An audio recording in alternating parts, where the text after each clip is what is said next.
മിശിഹായിൽ അനുഗ്രഹീതരായവരെ, ദിവ്യകാരുണ്യ ഈശോ ഈ ദിവസം നിങ്ങളെല്ലാവരെയും സമർത്ഥമായിട്ട് അനുഗ്രഹിക്കട്ടെ. ഈശോയുടെ സർവ്വ നന്മകളും കൃപകളും അനുഗ്രഹങ്ങളും നിങ്ങളുടെ ഓരോരുത്തരുടെയും ജീവിതത്തിൽ നിറയട്ടെ എന്ന് പ്രത്യേകമായിട്ട് പ്രാർത്ഥിക്കുകയാണ്. വിശുദ്ധ മത്തായിയുടെ സുവിശേഷത്തിന്റെ 21-ാമത്തെ അധ്യായത്തിന്റെ 18 മുതലുള്ള തിരുവചന ഭാഗങ്ങളിൽ കർത്താവ് ഒരു അത്തിവൃക്ഷത്തെ ശപിച്ച് കളയുന്നത് നമ്മൾ കാണുകയാണ്. തുടർന്ന് ഈശോ പറയുകയാണ്, നിങ്ങൾക്ക് വിശ്വാസം ഉണ്ടെങ്കിൽ നിങ്ങൾക്കും ഇത് സാധിക്കുമെന്ന്.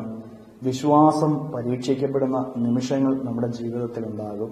വിശ്വാസത്തിന്റെ ആഴം എന്തുമാത്രം ഉണ്ടെന്ന് ദൈവം പരിശോധിക്കും. ജീവിതത്തിലെ ചില പ്രതിസന്ധികൾ അയച്ചു തന്നുകൊണ്ട് പ്രിയപ്പെട്ടവരെ, വിശ്വാസത്തിന്റെ ആഴം നമ്മളും ഒന്ന് പരിശോധിക്കണം. എന്റെ ജീവിതത്തിൽ വിശ്വാസത്തിന്റെ ആഴം എത്രമാത്രമുണ്ട്? ഞാനൊരു വാക്ക് പറഞ്ഞാൽ അത് സംഭവിക്കുന്നുണ്ടോ?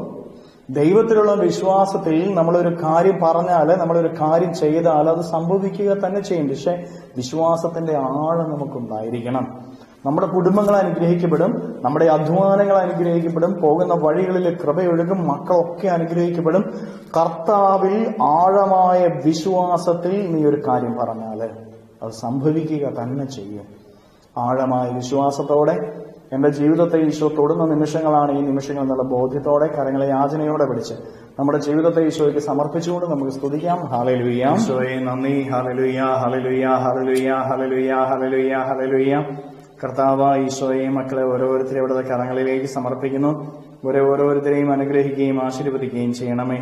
ഇവരുടെ ജീവിതത്തിന്റെ വഴികളിൽ നിന്നെല്ലാ തിന്മകളും ബന്ധനങ്ങളും കെട്ടുകളും വിട്ടുമാറട്ടെ.